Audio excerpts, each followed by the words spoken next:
With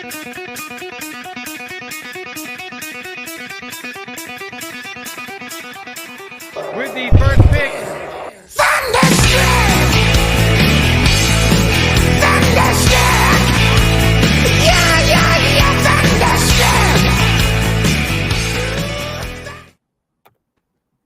Welcome into the Fantasy Rant podcast. I am your host, Dan Baker, accompanied by my co-hosts, Evan Gooding and Mason Beck. We're back at it again. We're going to bring a fun episode to you guys. We got a new segment coming up, a couple old ones, but good ones. We're going to be playing Should They Stay or Should They Go, where we talk about some guys in the top 12 or 24 at their position and decide whether we think that they will remain in the top 24.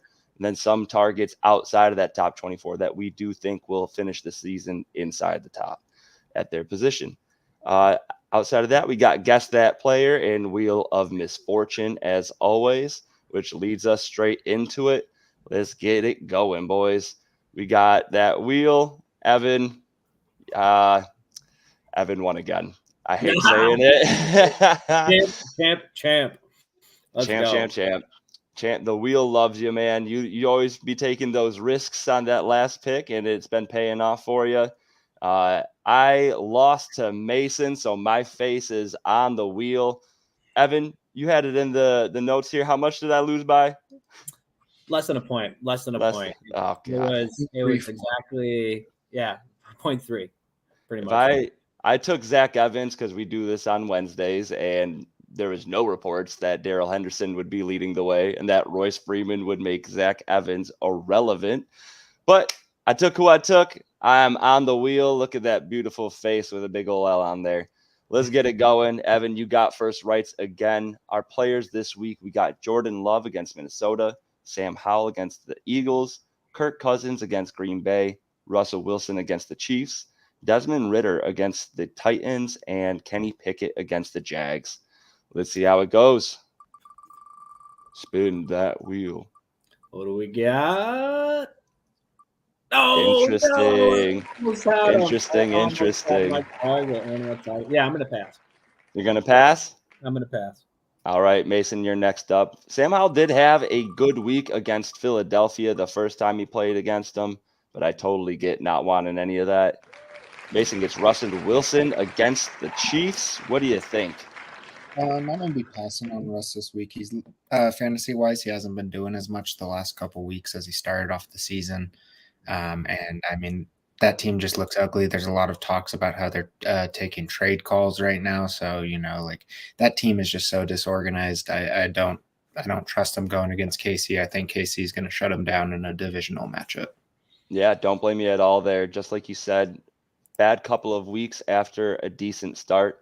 He is still the QB 10, but I am very interested in the trade talks. They said they're going to open up the door for the next 6 days. Hoping to see Jerry Jeudy going somewhere good. All right. Spinning the wheel. Who do we got? Wow. Give me another inch. Ugly players. It's got Kenny Pickett going up against Jacksonville. This one is a bit tough, in my opinion, because I like that Deontay Johnson is back. I do think that the Jags can be beat through the air. Right now, the Jaguars are giving up the second most passing yards per game. I keep on doing this. I am going to take them. I think there's worse quarterbacks out there. I don't want to be stuck with somebody else. So I took Kenny Pickett off the board. Evans back up. Who will he be stuck with?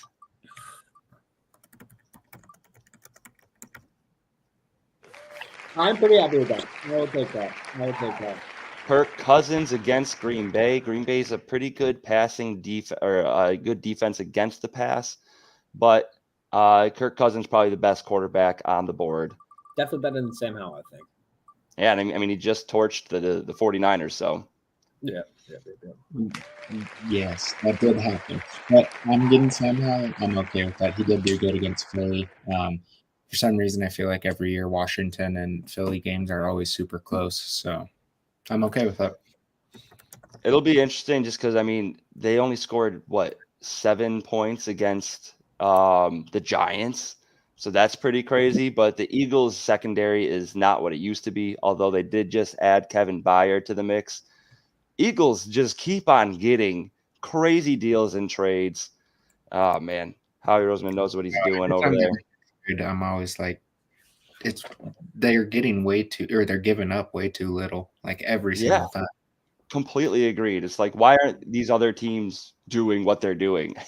The Browns are fine at safety. I would have absolutely traded away a 5th and a 6th to get Kevin Byard.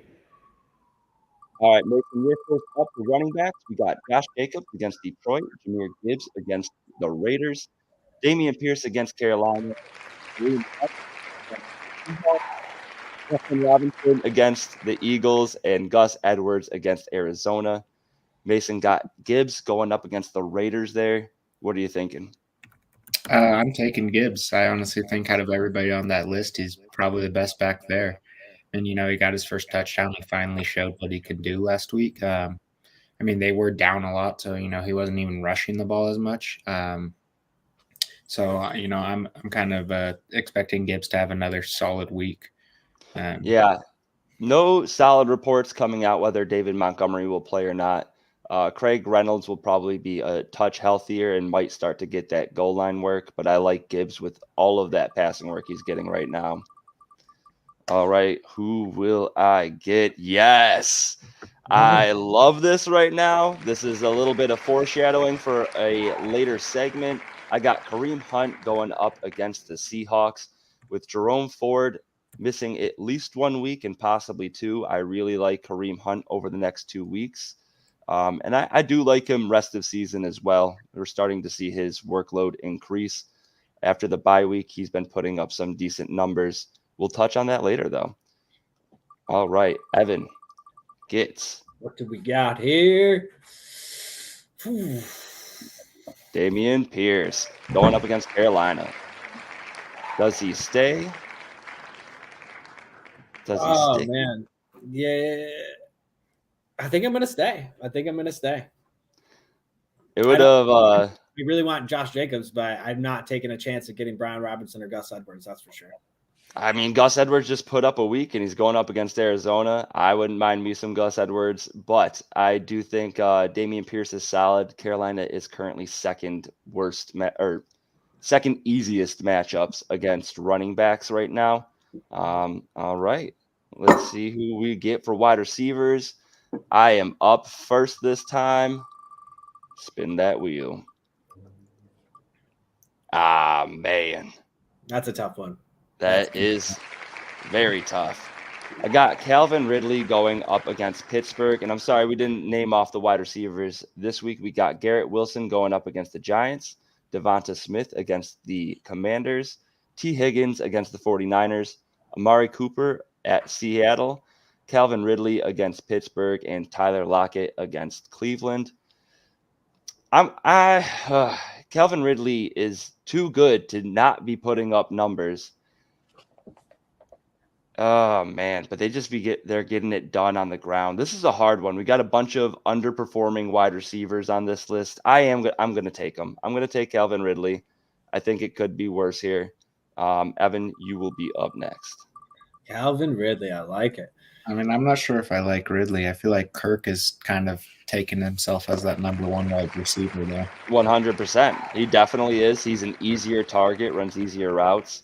But I think I got to go with them. Just other guys here have either tough matchups or just really have not been doing anything.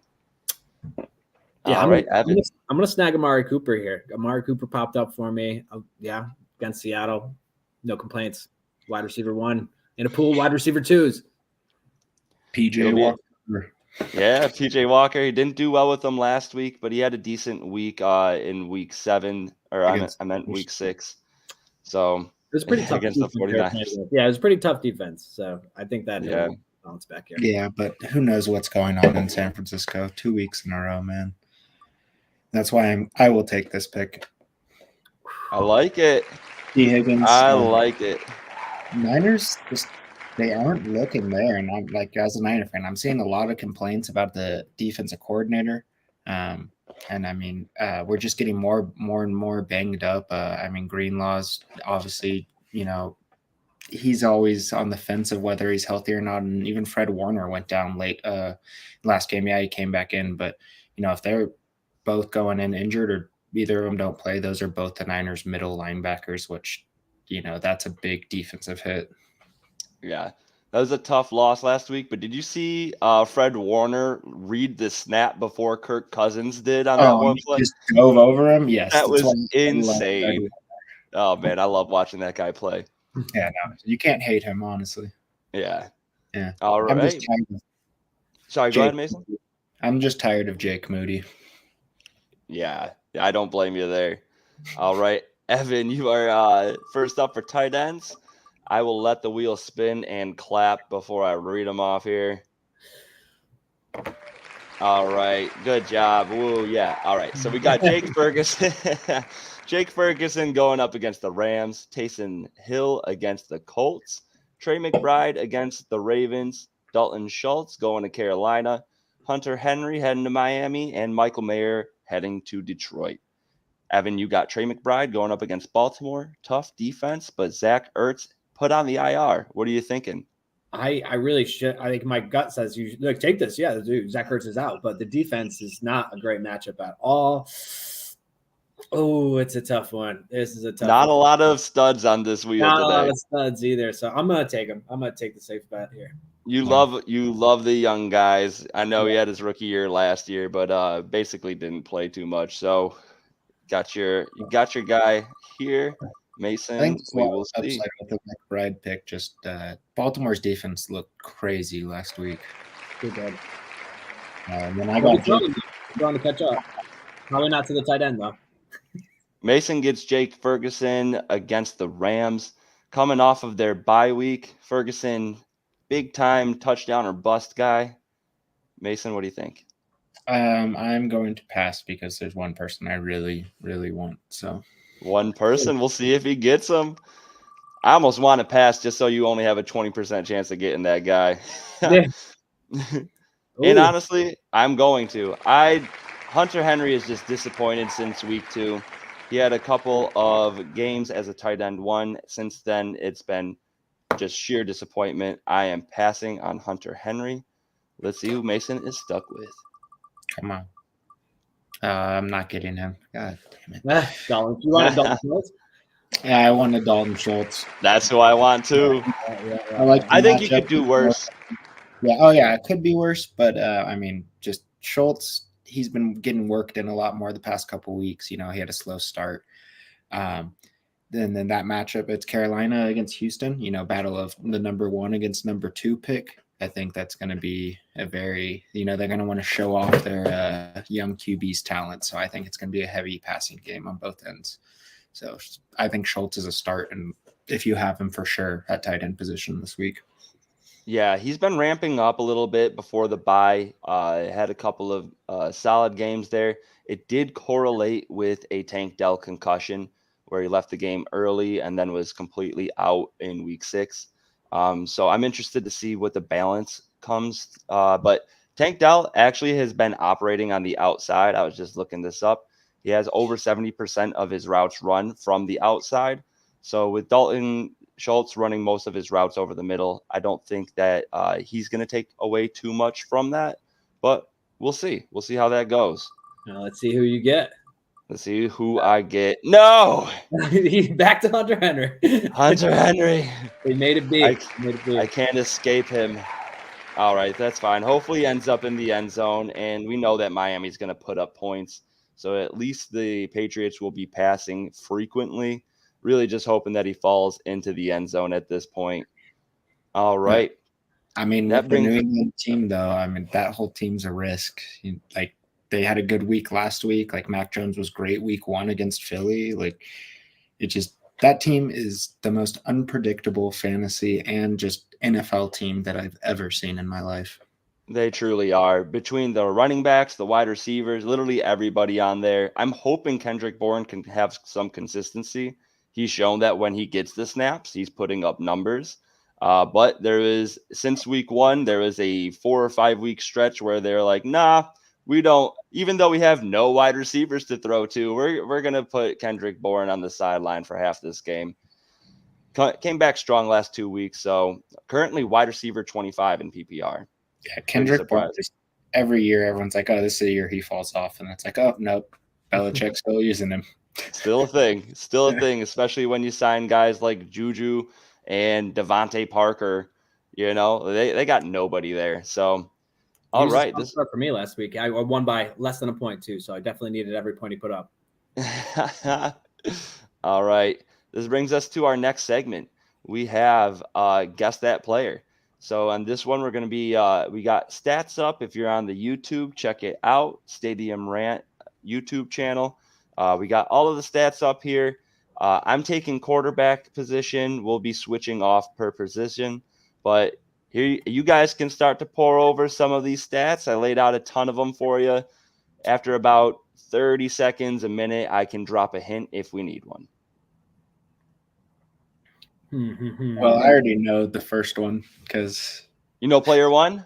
Yeah, because this is the one that I had actually looked up their stats this morning just because I was curious in them. So I'm just gonna go ahead and say it. It's CJ Stroud. It's CJ Stroud. He's got it. That's by far the quickest we have had a player go off the board in this segment. I like it though. Knows his stuff. Interesting to see who he's compared to though. A lot of these stats are incredibly similar. CJ Stroud, 213 passing attempts. Player 2, 212. Player 2 does have a higher completion percentage and a little bit more adding to the rushing game there. But even the yards, CJ Stroud's got a little bit more. Passing touchdowns, 9 to 10. Interceptions, a little bit more. We'll see if you guys can guess player 2. I want to throw out Trevor Lawrence, maybe. I like the guess. I could see that being a guy around that tier. It is not Trevor Lawrence. Okay. So 128's very middle pack. Like that's around 10 to like 15-ish range. I don't want to say what QB they are quite yet. Both of these players are top. I guess CJ Stroud's technically top 18 in points per game. They are both top 12 quarterbacks. Oh, so it's someone who's been on a bye. Ooh. Yeah, that's actually the second hint there. So Herbert. Yeah, we got it. Nice. I love it. That's the first time we've gotten both of them. So that's pretty solid. And you guys didn't really need a hint. You kind of guessed the hint without me fully saying it. But yeah, these guys have been putting up very similar numbers. If you take away Justin Herbert's 3 rushing touchdowns, they are neck and neck. So I really like CJ Stroud rest of season. We're actually going to talk about him a little bit more. It was strategic putting him in this segment so we could tease a little bit at the end here for do they stay or do they go? All right. I'm looking forward to this. This is going to be my first time guessing a player. I've always provided the guesses here. So we got Evan providing the wide receiver numbers. Let's see here. I'll give a hint off the bat. Both of these players are in the top 30 right now. Okay. Let's see here. So we got player 1 with 401 receiving yards, player 2 with 383. Both have 2 touchdowns. Only 1 reception off of each other with 33 receptions and 32. 32 reception. Is player 1 Marquise Brown? Negative. See, I want to say it's DJ Moore because the yards, but I know he had that game with the 3 touchdowns. So it can't be DJ Moore. DJ. I know Evan's biased towards his own player, so I could see him throwing one of them in there. Let's see. How about Nico Collins for player 1? Negative. Are either of the players I mentioned player 2? No. Okay. Just making sure here. They're very similar. They are. And one of them was drafted much higher in fantasy drafts. Like we're talking like 8-9 rounds. Okay. That would be player 2. Oh, really quick. Something I didn't mention, the third hint that I did want to bring up for my players. Justin Herbert had the second most passing yards by a rookie in NFL history. He wasn't far behind Andrew Luck. Right now, CJ Stroud on pace to shatter that record. He's gonna right now he's on pace to finish about 400 yards over Andrew Luck for the record. So keep your eyes out for that. Y'all ready for a hint for player one? I need a hint. Oh, hold up. Hold up. Before you say anything, 2 touchdowns. I'm gonna go Josh Downs. Josh Downs is correct. Ooh. Whoa, Mason's on fire. And Mason's winning the segment right now. This hint is a hint I love. He has 248 snaps in the slot, ranked number 3, most snaps in the slot. Yes, I was taking a look at that as well, talking about some Gardner Minshew earlier in the week. And I really like him as a target with Minshew being the quarterback rest of the season. Minshew doesn't take shots downfield. But he's still the GOAT. He's just so easy to root for. But yeah, in his first 2 seasons when he was why am I blanking on the team he played for? Who'd Gardner Minshew start off with? Why am I blanking? I can only think of Philly before this. No, it was Eagles. Jacksonville. Philly was Jacksonville. Jacksonville. Yeah. So his first 2 seasons, those are the only seasons he has over 300 passing attempts. 7.9 yard ADOT in his first season and 8.5 in the second season. Dude relatively stays close to the line. All right. 32 receptions. Player 2. You guys want a hint for player 2? I guess I need it. It's not someone we said, right? No, it's not somebody you said. This player is number 11 on air yards with 629. Honestly, that doesn't help me at all. I don't track the yards in the air too frequently without checking out the stats. He's number 15 in total route wins with 77. How about Zay Flowers? Nope. Dang. He's a second-year player, or no, third-year player now. Third-year player. I think. Let me double check that. 30. Is it T. Higgins? No. No, I don't think he's got enough receptions for. I would never do T. Higgins 32 right now. Yeah, he's been in the league for. This is his 3rd year. Speaking of receivers that Evan does and doesn't like, Justin Ross. Yeah. He'll come back. He'll come back from this. Come back around for you. He'll come back for it. Maybe not this season, but. Yeah. Honestly, I'm toast. I don't know what it is. I want to say kind of D-hop off the yardage, but I know he doesn't have any touchdowns. Is it Dotson? No, it's Devonta Smith. Oh, wow. I thought he had wow. Yep. So those 2 players were really close in numbers, like yards, touchdowns, receptions. So I wanted to pair them up together. And yeah, it's crazy. One was drafted significantly higher than the other. Oh, yeah. I mean, I don't think Josh Downs was really taken in too many redraft leagues at the beginning of the year. Yeah. He was a late pick, if standard 14-15 roster, maybe he was going in the last round, but it's crazy what he's doing. A lot of value there if you picked him up or, right? draft very late. A ton of talk at the beginning of the season about Devonta Smith potentially taking over AJ Brown for number one wide receiver in that offense. I always thought that was ridiculous. I will say, though, I did not see him falling all the way to wide receiver 29 right now. Yeah. Pretty crazy. And Dallas Goedert's starting to ascend. So I don't know if the splits are going to end up falling back his way. There's just too many mouths to feed there. I mean, you even got DeAndre Swift out of the backfield. Yeah, for sure. And Julio Jones now added to the wide receiver core. Hey, right? He'll get 2 catches all year. So, yeah, he'll probably be in about 3 games before he's got a hamstring tweak. Yeah. Mason, I loved your note on this, though. Instead of Mason taking over RB, we have sad 49ers fan presenting our RB guesses. Love that, man. And all right. For the first RB, he's got has only 300 rushing yards, 52 receiving yards, 8 receptions, only 1 rushing touchdown, no receiving touchdowns. He's sitting a snap percentage of about 54% right now. Their ADP was around 29. Their fantasy points, they got him at 49.2 right now. That is in PPR leagues. The ADP, I feel like, helps a ton. I feel like that's still kind of ingrained in my head a little bit. 8 receptions, though. Let's see.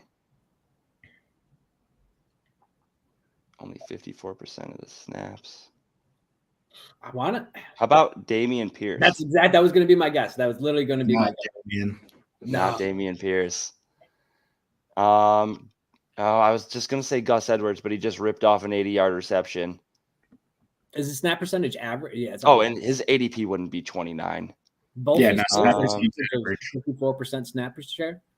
That's crazy. 29 ADP, so he's going early third. Who is the guy right around that turn? I'm blanking. I need a list. All right, drop that hint. All right. Hold on. I forgot my first hint. It's someone that a lot of people are thinking could become a backup shortly. Oh, that mixed with the ADP. I think I know who it is. Is it Madison? Alexander Madison? That was my first thought, and then my second thought caught it. Yeah, no, that's true. Najee Harris, though. That was my second thought. It's Najee. Najee, man. Nice. Jalen Warren, man. And I keep on putting our names next to this as if it were counting points here, but whatever. I got one on the board. All right, let's see here. 163 yards, 21, 3 touchdowns. Yeah, so, I don't think Player Gibbs. His rushing yards, 419. No, it's not Jahmyr Gibbs. Receiving yards, 163, 21 receptions, 3 rushing touchdowns, 1 receiving touchdown. Snap percentage of 54, was drafted around the 73 spot in ADP. And his fantasy points right now is 103.2 in PPR. RB8. Yeah.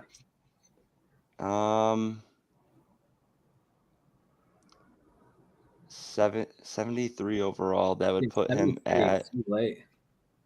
That's like 601. Was it Bree? No, it's not Breeze. Breeze is crushing those numbers. Yeah. I was looking at Mason to see if he gave any tells. Yeah, right. Man, this is. Give you that.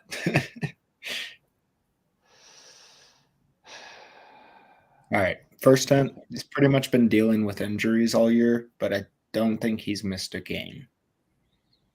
Interesting.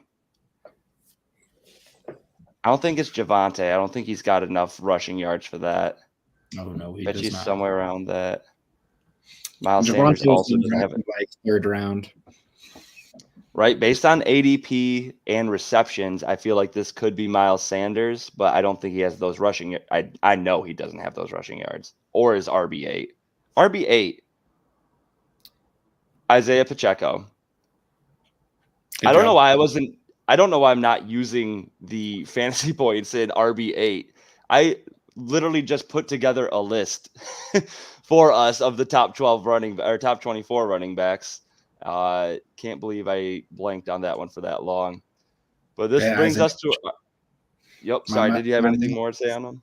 I mean, he's been killing it all year. I mean, for his ADP, if you got him, it's been looking good. I mean, his snap percentage is low. He's just been pretty effective. Last week, he wasn't super effective. Got saved by a receiving touchdown, I believe it was. But no, he's been solid all year. I don't think there's too much worry about any like CEH and. They couldn't get some touches, but I think that's truly Pacheco's backfield. Let me see here too. Pacheco's gotten. Oh, yeah, we're on. Okay, never mind. Yeah. Moving forward, Pacheco had more points than that, than more yards and more everything. But yeah, no, guess not. Moving forward, the Kansas City Chiefs have the 3rd easiest adjusted schedule moving forward. An adjusted schedule does bring me into something we're going to be touching on a lot. This is something it's a tool that I've gotten from the fantasy footballers. It's very helpful, but basically schedule adjusted, their rankings based on fantasy points above expectation. So it's not just based on how many fantasy points have they given up recently. They are talking about if this team has faced Christian McCaffrey, and then right after it, Montgomery while he was healthy, and Pacheco, like the top running backs, then of course they're going to give up the most points. But this is points versus expectation. So third easiest schedule moving forward. I still don't think Pacheco's valued quite where he is right now. Go out and send a trade offer for him. See if you can get him on the cheap. I know some people still are pretty low on Pacheco, even though he's kind of proven, even with the low snap share for starting RB, that he's still going to produce very good numbers. Not very good, but very solid numbers. For sure. And that offense always a threat to score at 4 touchdowns a game, so all it takes is one drive to the red zone and they give it to Pacheco. With how good that offense can be, it's not out of likely that he scores a touchdown at least every other week. Which he's on pace for that right now. Absolutely. All right, so we got tight ends for our last segment here. So I put in some in-depth stats here. I don't know if that will help or hurt with tight ends. But right now, some of the basic stats, we got both players around the same receptions, 49 and 48. Targets both have 35. I'm sorry. So I reversed the targets and receptions here. 49 and 48 targets. Both have 35 receptions. Receiving yards, only 2 yards off of each other with 377 and 379. One has a couple more touchdowns with 3 compared to 1. ADOT's a little bit different, but you can see also I included the ADP for this one. It's a little bit too obvious for Herbert to include his ADP for the QBs, but we got tight end 18 off the board versus tight end 5. I want to say player 2. Overall ADP wrong. What's up? Do you have the overall ADP wrong? No. So, wait.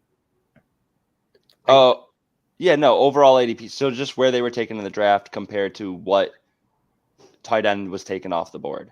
Like positional ADP, he was tight end 5, but he was taken at the 502. Yeah. Oh, I was thinking for some reason I was thinking 5th overall. So I was like, oh, that's obviously Kelsey. But... Oh, yeah, right. But no, that's I got a player 2. Oh my god. I think I got him.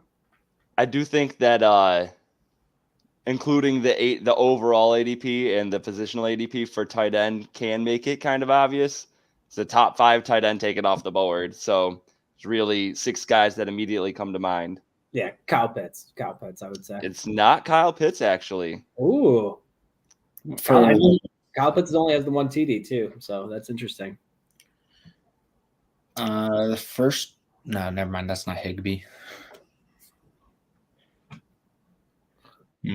Player 2.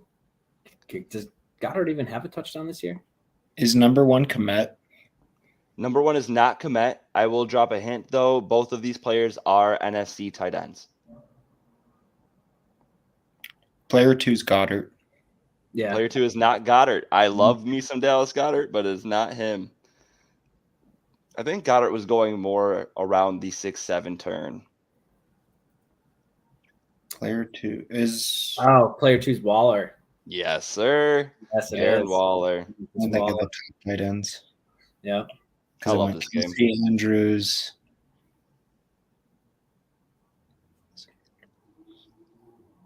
Let's see who else would be player 1. 3 touchdowns on the year already. I'll drop another hint here. You guys want the easier hint or the harder hint? I skipped over my first hint, to be honest. I gave you the second one off the bat. Let's go with the hard hint first. Yeah. A hard hint. So both of these players, according to their PFF profile, weigh exactly 245 pounds, but they are both very athletic, running under a 4.6 40-yard dash at the combine. Who has 3 touchdowns? Is it Dalton Schultz? No, he was drafted earlier than 18. Is it Sam Laporta? It is Sam Laporta. My girlfriend guessed that one too. She was going to point to Abby. Yeah. Abby gets the player 1. That was my guess. Let's go, girl. So yeah, both of them are producing pretty similarly, even though I think there's a lot of stink on Darren Waller right now. He's been starting to turn it on a little bit more. ironically under Tyrod Taylor, I guess, instead. But he has been making the Giants offense look a slight bit more competent. I think it is going to help having Barkley back on the squad just to move the ball in general, stay on the field.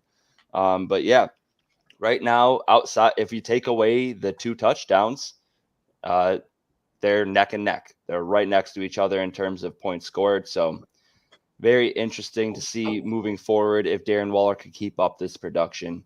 I hope Yeah, so. I was thinking Laporta, but I did not think he was tight end 18 off the board. I thought he was usually going around 12.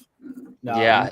well, I was kind of surprised as well. This is all based off of Fantasy Pros ADP. It does list it for each individual website, but it only gives the positional rankings per website. So it's a culmination of all websites. Maybe it got knocked down a little bit based on. I also think I'm wonder thinking if of he had dynasty only one- drafts. Oh yeah. All right. Right. That's a good point. So moving forward, we got should they stay or should they go? These players are. It's going to be top 12 at quarterback and tight end. We don't need to get into the top 24 discussion there. But top 24 for running backs and wide receivers.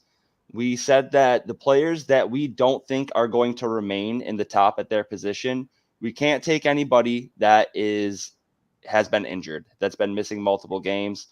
And then I also listed Zach Moss and Jonnu Smith as not options because they are too obvious to say that they are not going to remain in the top at their position. Zach Moss may be a little bit less obvious. He's still been involved, but Jonathan Taylor's going to take over soon enough. So at quarterback right now, we have Russell Wilson. I just cannot see Russell Wilson staying in the Flames, especially if and seems like when they trade away one of their wide receivers. Russell Wilson is just this Broncos offense as a whole has not looked competent to me. I still don't think that they're going to put everything together in the second half of the season. And on top of it, moving forward, the Broncos, let's see here. They have so it is the 11th easiest schedule moving forward. However, in the next 3 weeks, they play against the Chiefs. Then they have their bye week, and then they play against the Bills. It's going to be tough sledding in the next couple weeks. If you have Russell Wilson and someone's interested in him, I would sell immediately before he puts up even more disappointing numbers over the next 3 weeks. Anything to add? I mean, I think that's very agreeable that he's going to be out of there because when you look at the weeks that Wilson had, week 2, he was QB3, week 4, he was QB9. Every other week, he's been 16, 20, 13, 23, and 18. So he's had 2 solid weeks. And besides that, he hasn't even touched the QB1 range yet besides those 2 weeks. So, 5 weeks, he hasn't been that. And I think that's going to be a lot of what we see. He's had a couple games. Both those games, his top ones was ones where he threw 3 touchdowns. If he doesn't throw those touchdowns, he's not going to be a top quarterback. There's just no way. Right. And even adding to what you're saying, those games were against Washington and Chicago. Those are not good secondaries at all right now. So really not putting up any kind of points against decent defenses here. For our running back, we have Brian Robinson. Brian Robinson is currently the RB12 in PPR leagues. However, moving forward, he has the second hardest adjusted schedule. And on top of it, he had the first easiest adjusted schedule for the first 7 weeks. He's still averaging under 4 points per carry, even with that easy schedule. And I really just don't see the Commanders, again, kind of similar to Russell Wilson, just fixing this offense. I like Sam Howell. They're passing the ball a lot, and based on volume, he's been putting up decent numbers for a QB, but he's not even really supporting his wide receivers individually. There's no great player that's just standing out outside of Sam Howell being a QB 11 right now. So, Evan, what do you think about Brian Robinson? Do you agree? Do you think he's going to stay in the top 12? I think he's got a chance to actually. I mean, it really depends on how much Gibson more gets involved. If this stays the same way, I think he can stay there. But it's tough. It's a really tough call there. There's so many guys that are below, like you got the Aaron Joneses and the guys that are injured, like Eckler, that are going to creep their way up, and they're going to push some of these guys down. So last week, and I'm not saying this is a consistent trend. We don't see this outside of last week, but last week, Chris Rodriguez, 7 carries for 31 yards. That's 4.43 per carry. Whereas Brian Robinson had 8 carries for 23 yards. That is 2. I don't know if they're going to start to get other guys involved. Brian Robinson hasn't been over 4 yards per carry since week 3. And even in he's only has one game at 3.21 and 3.1. Outside of that, it's below 3 a carry. He's just not looking good.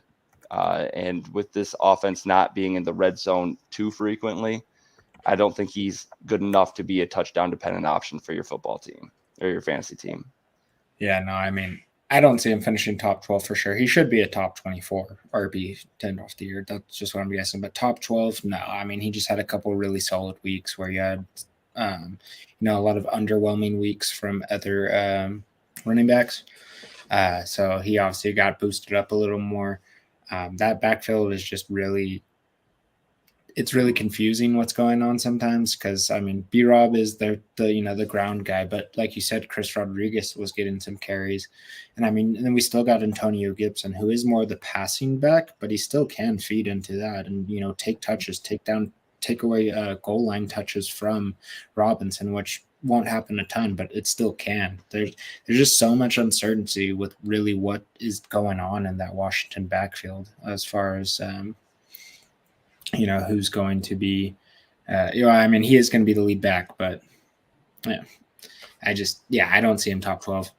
I mean, he's still a guy I'm starting in my lineups, but there might be some ugly weeks.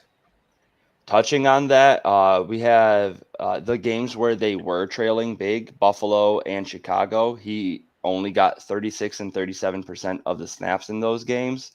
And then Antonio Gibson was over 50% in those games. And then, like you said, Mason, he's being carried by one big game. It was against Denver where he got 28.9 points in PPR leagues. Outside of that, hasn't scored over 13.6 points points in any game. So I just don't like Brian Robinson. He's fine as a human. Just don't love him as a talent. He can keep wearing those big hats whenever he wants, though. All right. So forgot about that. Yeah. This wide receiver correlates with the other players, or the other player we brought up, Russell Wilson. Russell Wilson not supporting his wide receivers. Cortland Sutton just has kind of been falling into the end zone, but hasn't been consistent. Right now, he is a wide receiver 20 in PPR leagues. Outside of Jerry Jeudy being moved and Sutton just being peppered with targets, I don't think that Sutton is going to finish the year in the top 24. Unless maybe they move Cortland Sutton instead of Jeudy and he happens to land on the Chiefs, which they're not going to trade him in division. I'm seeing tons of talk that they're going to move somebody too. So I do think that is a very good possibility that they move on from somebody. He could stay up there too. I honestly think there's a lot of worry that if Jeudy is the one that gets traded, I mean, Marvin Mims, man, he's looked very promising. That, like, you think, okay, Judy's gone, should be Cortland Sutton, it should be all his work, but no, not necessarily. Yeah, he'll probably maybe receive another target or two per game if Jeudy is gone. But, like, Marvin Mims is going to probably try to take over that role that Jeudy had. I don't know. He's more of like a deep threat guy. I don't know. For me, I don't know. Stuff. I do think that Marvin Mims is a great trade for a target, specifically more so in Dynasty than redraft, just because it's not proven that the Broncos are going to trade away Jerry Jeudy or Cortland Sutton. It's kind of a risk in redraft, but if you want to take that risk, go out and try to get Marvin Mims. He is the deep threat there, but I mean, really outside of Cortland Sutton, and right now he's the wide receiver 20 with 5 receiving touchdowns.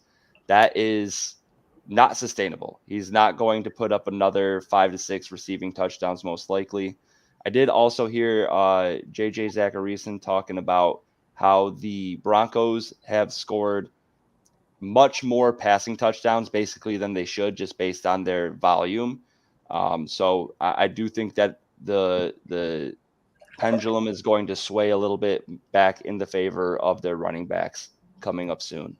I would love that. I need Javonte to start scoring touchdowns. I agree. I've been waiting for them to just give him the Brees Hall treatment and be like, you are now fully recovered, and we need you to take all of the workload that you can get. Jamil McLaughlin has been looking solid, but not amazing, and Samaje P. Ryan is just a guy. So we really need Javonte coming back to full health there. All right. So this brings us to our tight end. We have Cole Kmet. Cole Kmet right now is tight end 9. The Bears offense right now is missing Justin Fields. That's a big problem. And then on top of it, I don't have much faith in the Bears passing options outside of DJ Moore, even though it's pretty much just DJ Moore. Darnell Mooney has been absent for the most part this season. I still don't see there being enough consistency for Kmet to finish at the top 12 at tight end.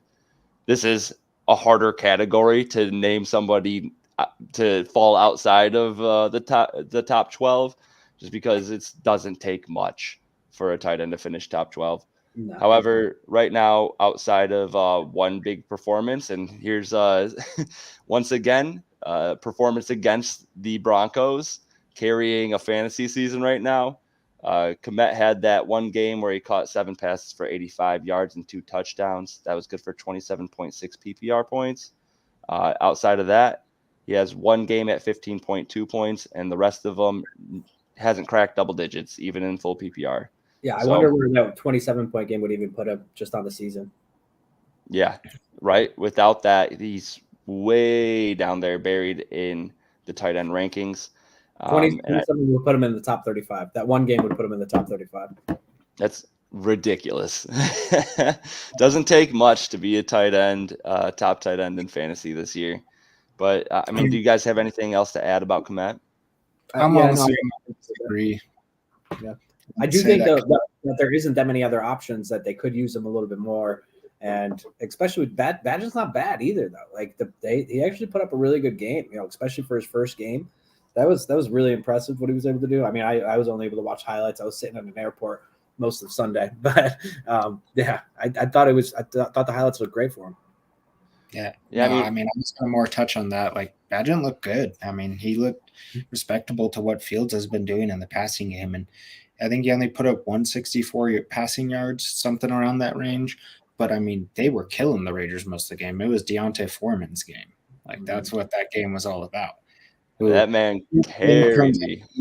The best pickup 2 seasons in a row halfway through the season off waivers to just come in. And I think this is last year he did this too, where for Carolina, I think, where it was like his one game where he like people were injured. It was after they traded CMC. Hubbard was out. He came in, threw up 3 touchdowns too. Deontay Foreman is just, I don't even know how he does this 2 years in a row, how he just comes in and says, I'm ready to play, and plays. But Badgett looked good. I honestly, very comparable to what Justin Fields will give, Chicago tight end, Chicago receivers around that same range. Next week, let's see if it's a closer game, if they have to pass more. I think Kmet could, he'll get a lot more involvement. I think they kind of switched Kmet a lot to the blocking game this time, which, that's how tight ends are. Sometimes they just block more. And I think that was just more his game plan with the game script. That's fair. There are other games where he hasn't looked good, where they were chasing most of the game. But I hear you. It's going to be easy to be a top 12 tight end, but we are going to talk about some players now that we think can crack into the top at their position. Right now, we were going to bring up one player each at each position, but we got 10 minutes left in the show. So we're going to each bring up one player at the position. Right now, I have CJ Stroud cracking the top 12 at QB. Right now, he's the quarterback 18, and that's with him already having his bye week. We already talked a little bit about him, but even with that, with Stroud at QB 18, he's only 9.6 points behind the QB 12 in 4-point per passing touchdown leagues. Moving forward, he has the 15th easiest adjusted schedule. Again, that is adjusted based on the opponents they've played so far and their expectation. He's done this with a offensive line that is in shambles.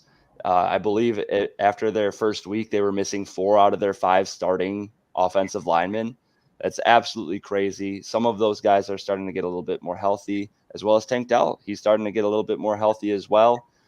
Coming back from the concussion, he should be full go coming out of the bye here. And then also Dalton Schultz, very underutilized at the beginning of the season. He started stepping it up with Tank Dell's absence.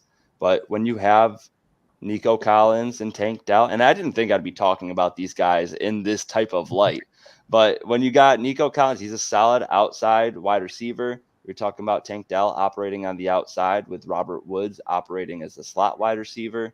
Dalton Schultz, even Devin Singletary, I expect to get a little bit more involved in the passing game moving forward. So I really do like CJ Stroud moving forward. The only downside is he does not offer a lot with his legs. We talked about it before, but he has 0 rushing touchdowns on the season so far. And he only has, 8 rushing attempts for 55 yards. So doesn't give you the rushing baseline that you want out of your quarterback, but I do think that he is going to be a great option moving forward. Yeah. All right. Yeah, So, I think the reason he doesn't have that many rushing yards is because my player that I picked for running back here is going to be, coming back in full swing. Hopefully, I've got a lot of stake in Dameon Pierce, and I see him breaking up here. This is a big risky pick here. Like I did not feel great about this pick at all. He has not shown much this year so far. I mean, he's not gone over 4 yards per carry in a single game. So, but he never was a big yards per carry guy last year. Although this is really bad for him. This is a really bad start, out of character for him. And I think that he's going to come back to, I mean, it's not even like he had the worst matchups either, but Devin Singletary getting more involved is the reason why I think it is, a big risk there too. But I do think that, hopefully if he gets a little bit of weight taken off his shoulders, he's able to, run a little bit harder on those runs. But yeah, no, he's not like running the same. It looks a little different, but I'm still confident in him that he's going to have a bounce back midway through the season here. And Carolina is a great opportunity for that to start. That's what I was just going to bring up. Is I agree with you. Right now he's averaging 2.9 yards per carry on the season. That's atrocious. But he does have the 6th easiest adjusted schedule moving forward. That bodes well for him. And if the Texans in general can keep up a proficient offense, he's going to have more opportunities. Like you said, Singletary getting some more action is a little bit worrisome, but the Texans 25th hardest adjusted schedule for the first 7 games, and like I said, 6th easiest moving forward. So there is some hope. Yeah. All right. And we'll be going into one of mine. We're talking about Alvin Kamara. He's currently RB 16. I'd bet you my entire life savings that Kamara will finish a top 12 RB, and I do think he honestly has potential of finishing as a top 5 RB. He's RB 16. He's missed 3 weeks. Like he missed 3 weeks due to the suspension, and he's already RB 16. His work in the passing game is insane. His first week back, he got 14 targets. Yeah, he only got 33 yards, but who cares if you're in a PPR league? He got 13 catches on 14 targets. I'm sorry. Second week, he only got 3 targets, which very underwhelming, but he killed it on the ground game. The game plan was in their favor that week. They were killing New England. And then last week, he got 8 targets. This week, or 2 weeks ago, he got 8 targets. Last week, he got 14 again. Kamara is he's going to be a big part of that passing offense going forward. So if you're in a PPR league, I am full confident Kamara will be a top 5 one. Jamal Williams, I mean, yeah, it was his first game back from injury. He didn't look good at all. I mean, I think Kendre Miller is going to pretty much be irrelevant going forward as long as Jamal and Kamara are healthy. Kamara is probably, I mean, I'd say Olave is up there too, but like Kamara is probably the best piece on this offense in a struggling team. So I don't see him going down in target shares. Like, yeah, he's not going to get 14 targets every week. He's done it twice, but I'm thinking Kamara gets like 8 or 9 targets averaging a game. And it's hard to argue. He's been putting up good numbers. I mean, his yards per carry haven't been the greatest, or his yards per catch, but just the volume that they're using him at puts me in full confidence of Kamara. I'm trying to trade for him in any league right now, and even in Dynasty that I'm like, this is a win now year. I'm trying to trade for Kamara. Yeah, I don't blame you there one bit. I will say we had you lined up to talk about your wide receiver. Oh, well, I really wanted to talk about Kamara because I love it. I use my dynasty running back right now on my win now team, so I'm loving that talk. I'm loving that hype. I'm behind it, man. You can't argue with averaging. I think he's got 9.5 receptions per game so far, so can't argue that. All right, just touch on your wide receiver quick because we still got tight end to talk about. Okay, really quick. Josh Downs. I'm finishing 24. I don't think he's going to be a top 12 receiver, but he's currently 28, I believe, is what I. But yeah, 28. He definitely will finish in that top 24. He's improving every single week. Last week just showed what the potential of what he can really be doing. And I do think Anthony Richardson is going to be the better quarterback in the long run than Gardner Minshew. But Minshew, every time he starts, he likes Josh Downs. There's something about Minshew liking Josh Downs that I think is just going to give Josh Downs very good startable numbers every week for the rest of the season. Yeah, I love that too. Right, we were just talking about that. He operates as the slot guy. Minshew doesn't take too many shots downfield. I mean, even in this last game against the Browns, they had the big play, but that was just one broken play to Josh Downs. And outside of that, he targeted Pittman over the middle, who also broke a couple tackles to get loose. Glad my Brownies were able to pull that out by the hair on something, we'll say. Yeah. All right. So my tight end target moving forward, it became a little bit easier with the news that Dawson Knox is going to undergo surgery. I got Dalton Kincaid breaking into the top 12 by the end of the season. Right now, Dalton Kincaid is only 16.1 points behind the tight end 12. Moving forward, he has the first easiest adjusted schedule. Love seeing that pairing up with the Dawson Knox injury. It hasn't been reported how much time Dawson Knox is going to miss, but he's going to undergo wrist surgery. To me, that means at least 3 to 4 weeks. I'm assuming we did see JSN bounce back ridiculously quick from I think a similar type of surgery. But he hasn't been performing, and recently Pete Carroll even came out and said, we haven't been putting him on the field as much because he hasn't been 100%. So that makes sense to me. Kincaid right now, he is 10th in receptions and 19th in receiving yards, and he did miss one game. Only he's putting up those numbers with just 6 games played. Right now, Kincaid, he has 61. He's been playing no higher than 61% of the snaps since week 1. Well, Dawson Knox has played no less than 60% of the snaps in that time. So right now, on top of it, the Bills target their tight end at the 7th highest rate in the league. 24% of their passing targets are going to the tight end. That's going to be more funneled in towards Kincaid moving forward. And the teams ahead of them, right now, they're only in 7th because teams like the Chiefs, Vikings, Giants, Jaguars, Falcons, all of them have stud tight ends. Only team without a stud tight end that's ahead of them is the Cardinals. The Bills, even though they have some offensive woes right now, scoring the 3rd most points in the league.